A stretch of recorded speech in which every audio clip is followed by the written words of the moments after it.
Grandma Ruth's hands trembled as she gripped my wrists across the engagement party's elaborately decorated table. Her eyes, usually warm and gentle, burned with an intensity I'd never seen before. The string quartet's melody faded into background noise as she leaned forward, her voice barely above a whisper. "The shadows, Lydia. They linger behind him like hungry wolves. I'm Lydia, and this was supposed to be the happiest day of my life." Instead, my grandmother had just turned my perfect engagement party into something from a Gothic novel. "Grandma, please," I whispered back, conscious of the curious glances from nearby guests. "This isn't the time." "Time is exactly what we're running out of, dear." Her grip tightened. "I've seen what lies ahead. That man, he's not what he seems." The crystal champagne glasses clinked around us as Mason, my fiancé, worked the room with his signature charm. I watched him laugh with my brother Sam, their shoulders touching as they shared some private joke. Mason caught my eye and winked, his perfect smile making my heart flutter despite Grandma's warning. "He's good, isn't he?" Grandma Ruth's words cut through my thoughts. "Making everyone believe. Your brother doesn't see it yet, but he will. The doubt's already there, like a seed waiting to sprout." I pulled my hands away. "That's enough. Mason's done nothing but support me in my business. He believes in me." "Oh, child." She shook her head slowly. "He believes in what you can give him. There's a difference." Mother appeared behind Grandma Ruth, placing a gentle hand on her shoulder. "Mom, you're upsetting Lydia. This is her special day." "Julia, you feel it too. Don't deny it." Grandma turned to face my mother. "The way he looked at Lydia's financial statements last week, like a fox eyeing the henhouse." My chest tightened. "You're being ridiculous. Mason's a financial advisor. Of course he'd be interested in my business records." A little too interested." Sam's voice joined in as he approached our table. His earlier jovial expression had vanished. "Did you know he asked me about your investment portfolio yesterday?" "He's my fiancé," I snapped, louder than intended. Several heads turned our way. "We're planning a future together. These things matter." Nate, my accountant and oldest friend, appeared at my elbow with fresh champagne. His timing was perfect, or terrible, depending on how you looked at it. "Everything okay here?" "Perfectly fine," I said, but my voice cracked. Just my family sharing their delightful opinions about my future husband. Nate's eyes met mine, and I saw something there. Concern, maybe? He'd been oddly quiet since I'd announced the engagement 2 months ago. "The shadows are gathering," Grandma Ruth announced, her voice carrying across nearby tables. "Mark my words, there will be tears before winter's end." Mason chose that moment to return, sliding his arm around my waist. "What's this about shadows?" His laugh was easy, confident. "Surely we're celebrating light and love today." I felt Grandma Ruth's eyes boring into us both. The temperature seemed to drop 10 degrees as she stood, her small frame somehow filling the space between us. "Behind that smile of yours," she said, each word sharp as glass, "there's nothing but darkness. And my Lydia, she's too precious for your games." Mason's arm tightened around me. "Mrs. Thompson, I understand you're protective of Lydia, but—" "No, you don't understand," she cut him off. "But you will. When everything you've built comes crashing down, remember this moment. Remember I saw you coming." She turned and walked away, leaving a wake of whispers and shocked faces. Mother hurried after her, while Sam stood frozen, his expression unreadable. Mason laughed it off, but his hand trembled slightly against my hip. "Well, that was dramatic. Shall we cut the cake?" I nodded mechanically, but as we walked toward the elaborate three-tiered cake, I couldn't shake the chill that had settled in my bones. Because for just a moment, when Grandma Ruth had made her proclamation, I'd seen something flicker across Mason's face. Fear. And Grandma Ruth had never, not once in her 78 years, been wrong about these things. The morning after the engagement party, Sam cornered me in my workshop. I was sorting through a shipment of raw gemstones, but my hands kept fumbling the pieces. 3 sapphires had already slipped through my fingers, scattering across the wooden workbench. We need to talk about Mason, Sam said, closing the door behind him. If this is about Grandma's performance last night, it's not just that. He pulled out his phone, scrolling through something. Remember how Mason said he played Division I football at Stanford? I set down a particularly valuable emerald.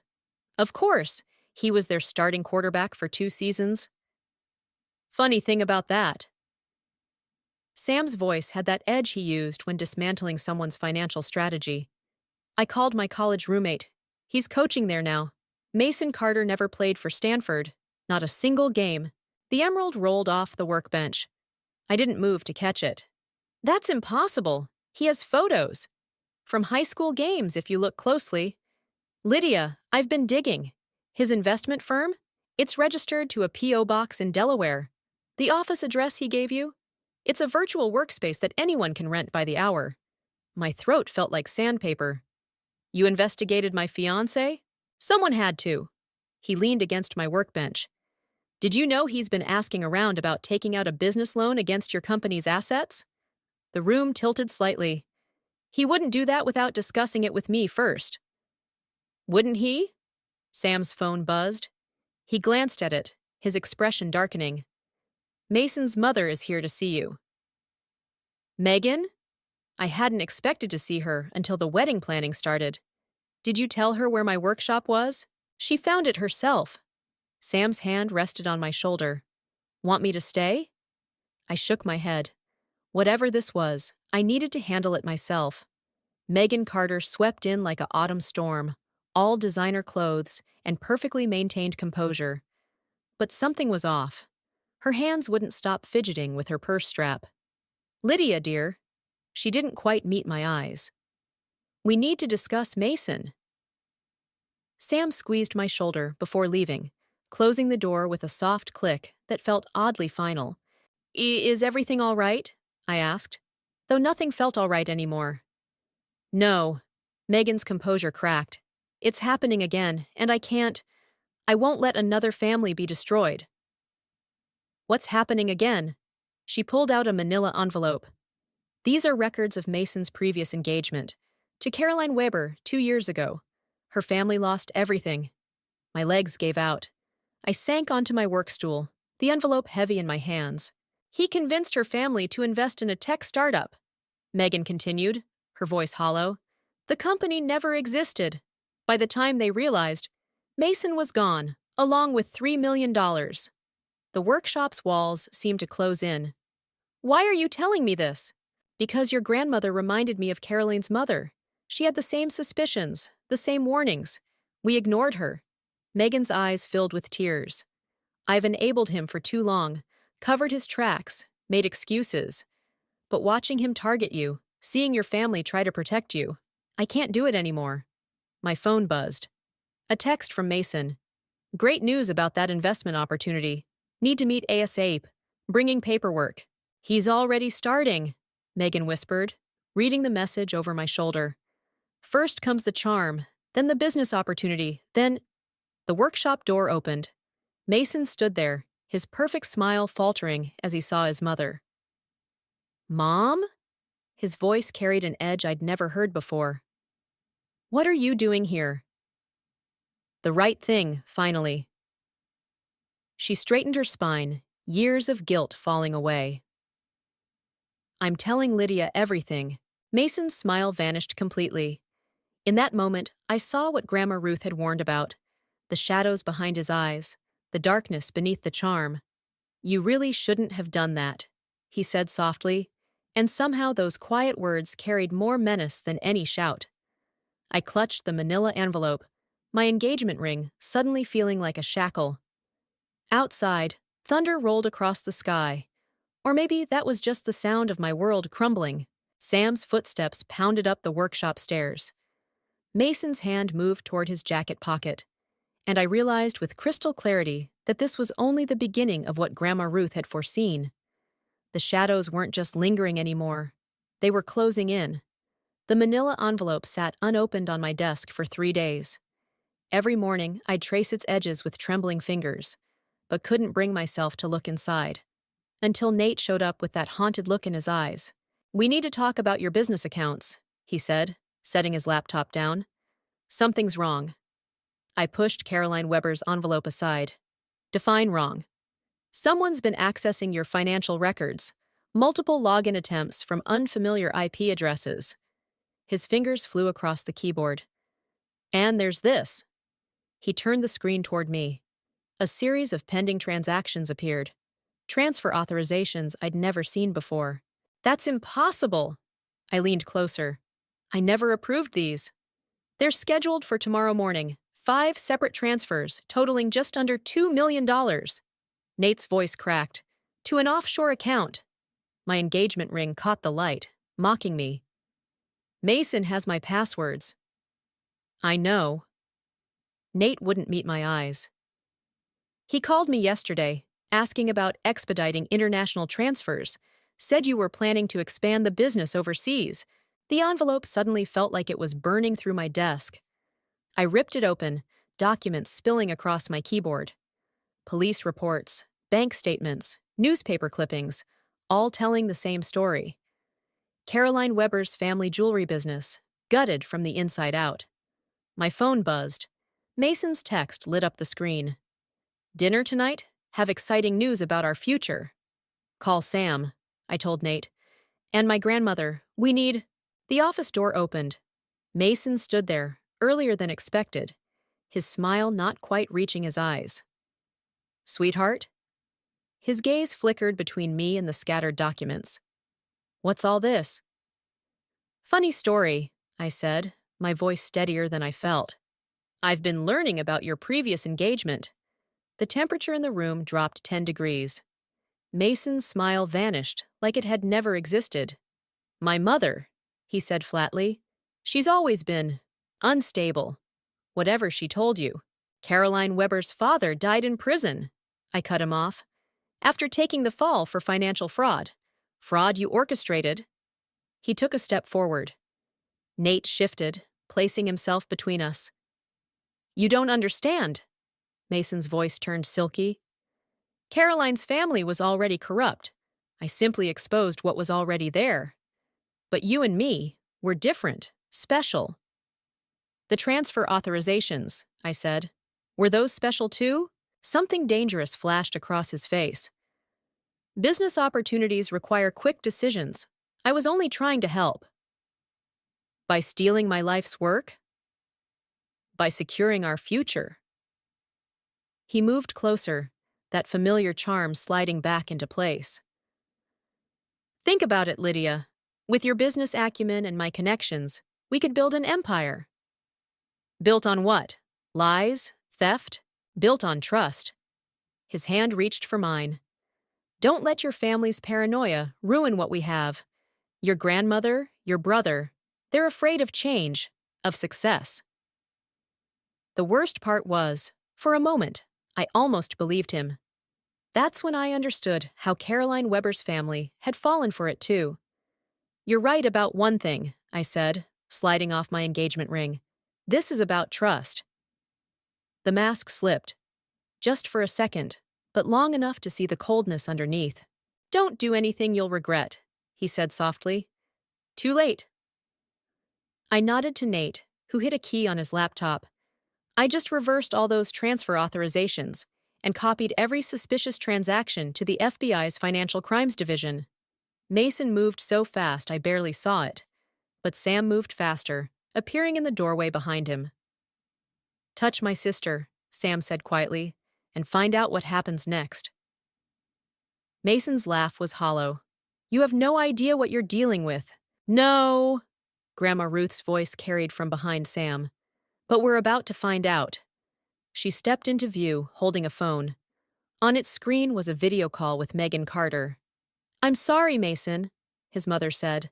I've told them everything, about Caroline, about the others. It's over. The shadows Grandma Ruth had warned about weren't just visible now.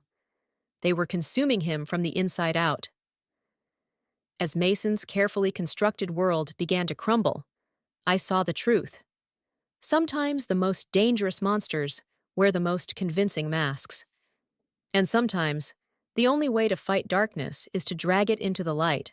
Mason vanished after the confrontation. But his ghost lingered in every notification on my phone. 3 days of silence, then a text that made my blood freeze. Remember that investment contract you signed last month? I called Nate immediately. Found him already waiting outside my office, pale-faced and clutching a stack of papers. "Tell me you didn't sign anything," he said. My stomach dropped. "It was just a routine business partnership agreement." Mason said. It wasn't routine. Nate spread the documents across my desk. "This gives him power of attorney over your business assets, and it's dated 3 weeks ago." The room spun. I grabbed the edge of my desk. "That's not what I signed. He showed me something completely different." "Digital document switching." Nate's voice was hollow. "The version you saw isn't the one that got filed." My phone buzzed again. "Mason, let's talk about your options. Dinner at 8? "Don't respond," Grandma Ruth said from the doorway. I hadn't even heard her come in. "He's setting a trap." "I have to do something." My voice cracked. "He could destroy everything I've built." "That's exactly what he wants you to think." She moved to the window, staring out at the gathering dusk. "Fear makes people predictable." My phone lit up with another message, this time from an unknown number. A photo appeared. Security camera footage of Mason entering a law office with a familiar figure. "Is that?" Nate leaned closer. "That's Caroline Weber's father, from 2 days ago." The pieces clicked together with sickening clarity. "He's working with them now." "Of course he is," Sam said, striding in with his laptop. "Because Caroline's father just got out of prison, and guess who's helping him rebuild his jewelry empire?" I thought of my client list, my supplier connections, everything Mason had access to through that fraudulent contract. He's going to hand them my entire business infrastructure. "Unless," Nate prompted, "unless I buy him out." The words tasted like ash. That's what this dinner invitation is really about. Grandma Ruth turned from the window. "You're not going." "I have to. If I don't—" "If you do, you'll walk right into his endgame." She gripped my shoulders. "Think, child. Why now? Why partner with the very family he destroyed?" My phone buzzed again. Another photo.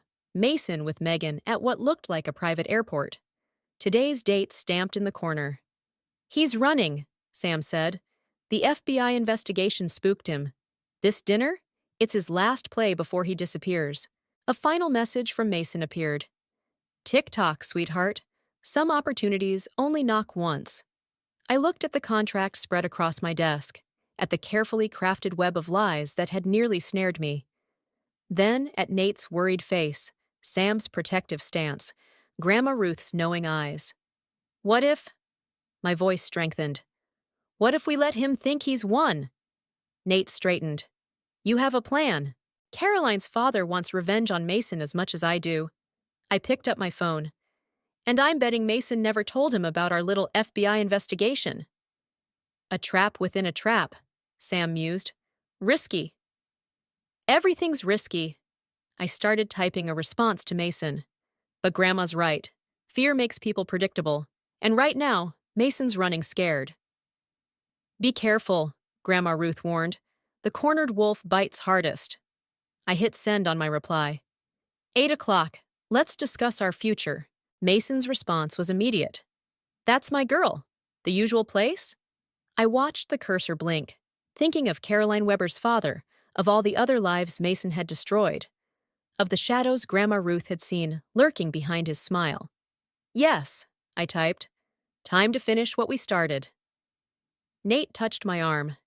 "You don't have to do this alone." "I'm not." I looked at my family, my real support system. I never was. Outside, storm clouds gathered on the horizon. By 8 o'clock, they'd break. And in their wake, either my business would be in ruins, or Mason would finally face the consequences of his actions. The choice was mine.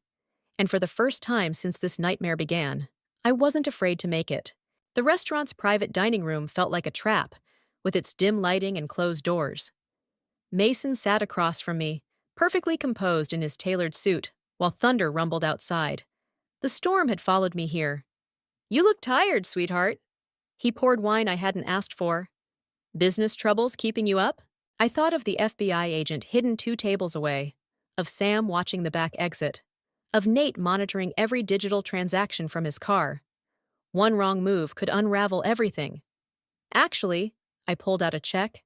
I've decided to accept your investment proposal. His eyes flickered. Surprise, then triumph. I knew you'd see reason. $2 million. I slid the check across the table. In exchange for dissolving our contract, Mason's smile didn't waver, but his fingers tightened around his wine glass. Why the sudden change of heart? Let's call it insurance. I forced myself to meet his gaze. Against any future misunderstandings. The door opened. Caroline Weber's father walked in, right on schedule. Mason's composure cracked for just a second. Mason! Mr. Weber's voice carried years of prison-hardened edge. Quite a coincidence, running into you here. Robert! Mason recovered quickly. I was just discussing business with my fiancé. Ex-fiancé, I corrected. And we were actually discussing your pattern of fraudulent contracts. Mason's charm vanished like smoke. Careful, Lydia. Some doors can't be unclosed. Like the ones to federal prison? Robert Weber pulled out a chair. My daughter sends her regards. This is a private dinner, Mason said through clenched teeth. Not anymore. I nodded toward the window, where Megan Carter's silhouette appeared. Your mother had quite a lot to share about your overseas accounts. Thunder crashed closer. Mason's hand moved toward his jacket pocket, where he'd been keeping a thumb drive with what he thought were my complete business records. It's gone, I said quietly. While you were meeting with Robert yesterday, Nate cleared out your office. Amazing what a federal warrant can accomplish. You're bluffing. But sweat beaded on his forehead. The contract was invalidated the moment you filed fraudulent documents. Robert Weber's smile was shark-like. The FBI is very interested in pattern recognition, Mason. First my family, then Lydia's. Mason stood abruptly, his chair scraping against hardwood. This is harassment. I'm leaving. No, said a new voice. You're not. The FBI agent stepped into view, badge glinting. Behind him, Sam blocked the other exit. Through the window, I saw Nate's car pull up, headlights illuminating Megan Carter as she walked toward the entrance. It's over, Mason. My voice didn't shake. The only question is how many charges you want to face. He laughed, a hollow, dangerous sound. You think this ends here? I've got copies of everything. One phone call, and your entire business infrastructure goes public. Every supplier, every client. Already warned, Nate said, entering with a laptop. They're actually quite interested in testifying about your attempted corporate espionage. Mason's facade finally shattered. The shadows Grandma Ruth had warned about weren't just visible now. They were consuming him, turning his handsome features ugly with rage. You stupid bitch, he snarled. I made you, without me. Without you, I cut him off. I'm exactly what I've always been, a woman who built something real, unlike you. He lunged, not at me, but at the laptop Nate held. Sam moved faster, tackling him before he reached it. The FBI agent stepped in, handcuffs glinting in the lightning flash from outside. Mason Carter, the agent began.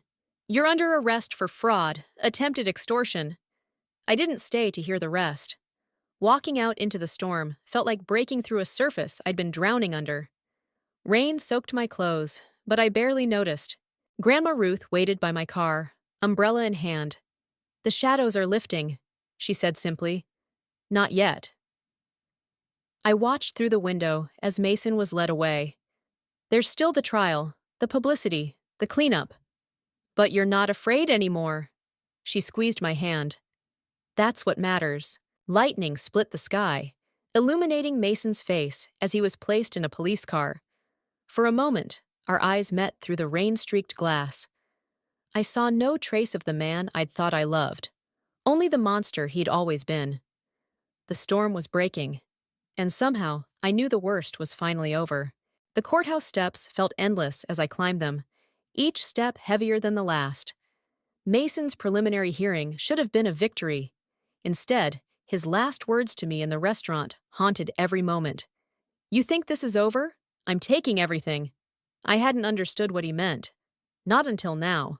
Nate waited at the top, his face ashen. Lydia, wait. There's something you need to know. But I'd already seen her.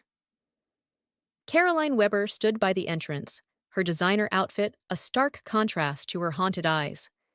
Next to her, Mason's mother wrung her hands. He played us all, Caroline said as I approached. Even now, he's still playing us. Inside, my legal team huddled around a stack of documents. Sam paced nearby, phone pressed to his ear, speaking in urgent whispers. The air felt thick with defeat. What happened? My voice sounded distant, even to myself. Mason's lawyers filed a countersuit, Nate explained. He's claiming you orchestrated everything. The fraudulent contracts, the investment schemes, all of it. And he has evidence. That's impossible.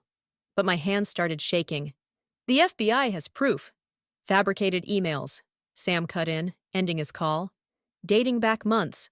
Messages that make it look like you were the mastermind and Mason was trying to stop you. He must have been planning this from the beginning. Caroline stepped forward. He did the same thing to my father, created a paper trail that made him look guilty, while Mason walked away clean. By the time we figured it out, it was too late, Megan Carter finished. I'm so sorry, Lydia. I should have warned you he'd do this. The courtroom doors opened. Mason walked out in handcuffs, flanked by his lawyers. But he was smiling, that same charming smile that had once made me trust him. Last chance, sweetheart, he said softly as they passed. Drop the charges, and maybe your business survives this. My attorney appeared, clutching more papers. Ms. Thompson, we need to discuss options. These allegations, they're incredibly detailed. If they stick, when? Mason called over his shoulder. Not if. I watched him disappear down the hallway, the pieces finally clicking together. Every late-night work session, every time he'd helped with my business records, every moment I'd thought he was supporting my dreams, he'd been building his defense. The suppliers are already pulling out, Nate said quietly. 3 major contracts canceled this morning. Your reputation. Is everything in this business? I finished. The walls seemed to close in. He knew that. He always knew. Grandma Ruth's voice echoed in my memory. The shadows are lifting. But she'd been wrong. The shadows weren't lifting. They were drowning me. We can fight this, Sam insisted. There has to be something. Fight with what? My voice cracked. He's poisoned every relationship I've built. Even if we win, the damage is done. My business, my reputation. Caroline touched my arm. Don't let him win, not again. But Mason had already won. Every careful step I'd taken to expose him had somehow played into his hands. The very evidence I'd gathered against him was being twisted to destroy me instead. My phone buzzed. Another supplier terminating their contract. Then another. And another. Lydia! Nate's voice was desperate. Look at me. We're not done. There's still... Still what? I pulled away from his reach. My life's work is imploding. Everything I built, he's taking it all. Through the courthouse windows, I could see reporters gathering. The story was already spreading. Successful businesswoman exposed as fraudulent schemer. Mason's perfect revenge. I need air, I managed, pushing past everyone. No one tried to stop me. Outside, rain fell again. Or maybe it had never stopped. I stood in it, letting it soak through my court clothes, wondering how I'd missed the truth for so long. Mason hadn't just wanted my money. He'd wanted to destroy me completely. And now, watching my phone light up with more cancellations, more accusations, more evidence of my world crumbling, I realized the true depth of his revenge. He'd made me trust him, love him, believe in our future, all so this moment would hurt more. The shadows hadn't just lingered behind him. They'd been waiting for me all along, and I had walked right into them. 3 days after the courthouse, Nate burst into my workshop, laptop clutched to his chest like a shield. His face held something I hadn't seen in weeks. Hope. We found it, he said, breathless. The real paper trail. I looked up from the half-packed boxes of inventory, all that remained of my business. What are you talking about? Mason's mother. He set the laptop down, hands shaking with excitement. She kept everything. Every email, every transaction, every fake account he created. She's been documenting his schemes for years. The door opened again. Megan Carter walked in, followed by Carolyn Weber and my brother Sam. Each carried folders thick with documents. It wasn't enough to just confess, Megan said quietly. You needed proof. Real proof. My phone buzzed. Mason's number. Right on schedule. He's coming, Sam said, checking his watch. Thinks he's here to negotiate dropping the charges. Are we ready? Caroline asked, her voice steel-edged. The workshop door opened one final time. Mason stepped in, his lawyer conspicuously absent. His smile faltered when he saw the gathering. Well, he drawled, recovering quickly. Quite the reunion. Sit down, Mason. My voice didn't shake, not anymore. I'd rather stand. His eyes narrowed at his mother. Planning another dramatic confession, Mom? No, Megan said, just delivering evidence. Sam moved to block the door. Nate's fingers flew across his keyboard, and suddenly the workshop's walls lit up with projected documents. Years of Mason's carefully hidden paper trail, exposed in glowing detail.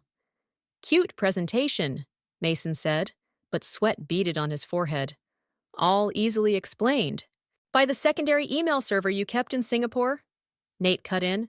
The one your mother had access to? Mason's smile vanished. You're bluffing. Like you bluffed about Stanford? Caroline stepped forward. Or about the investment firm you never actually registered? Or about the offshore accounts? I added, watching his facade crack. The ones you used to destroy Caroline's family before targeting mine? Everything you built, Megan said softly, was built on lies I helped you maintain. Not anymore. Mason's charm disappeared entirely, replaced by something cold and dangerous. You really want to play this game? Fine, release those documents. Watch your precious reputation burn with mine. My reputation? I laughed. Actually laughed. You already destroyed that. But here's what you didn't count on. I don't care anymore. His confidence wavered. What? You can have my reputation, my business, all of it. I stepped closer, because unlike you, I can build something real again, something honest. With what? He sneered. Your suppliers are gone. Your clients are right here, Caroline interrupted, pulling out her phone. Every family you've destroyed over the years. We've been talking, planning, building something new. Understanding dawned in Mason's eyes as Nate projected more documents, business plans, partnership agreements, signatures from dozens of Mason's former victims. A network, Sam explained, of people who know exactly who you are, what you do, how you operate. And this time, Megan added, we have proof. Mason lunged for the laptop, but I was ready. My hand caught his wrist, the same way he'd once held mine, while sliding on that engagement ring. The FBI already has everything, I said quietly. Every document, every scheme, every victim's statement. It's over. You're lying, but his voice cracked. No, Mason. For once, someone in this room is telling the truth. The workshop door opened one final time. The FBI agent from the restaurant stepped in, followed by two others. Mason Carter, he began. But Mason was already running, straight into Sam's waiting grip. As they led him away, I saw what Grandma Ruth had warned me about all those months ago. The shadows behind him weren't just visible now. They were dissolving, exposed to the light of truth. Lydia, he called back, desperate. Don't do this. We can still. No, I cut him off. We can't. Because you never saw me clearly. You saw a target, a means to an end. But I see you, Mason. Finally, I see you completely. The door closed behind him. In the sudden quiet, I felt something shift, not just in the room, but in myself. The weight of his deception lifted, replaced by something stronger. The truth. And for the first time since this nightmare began, I could breathe again. The courtroom emptied slowly after Mason's sentencing, but I stayed rooted to my seat, watching him being led away. 15 years. Not for what he'd done to me, but for all the others before me.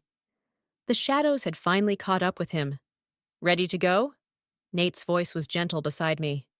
Almost. I touched the empty space on my finger where the engagement ring had been. It doesn't feel real yet. Outside, autumn sunlight painted the courthouse steps gold.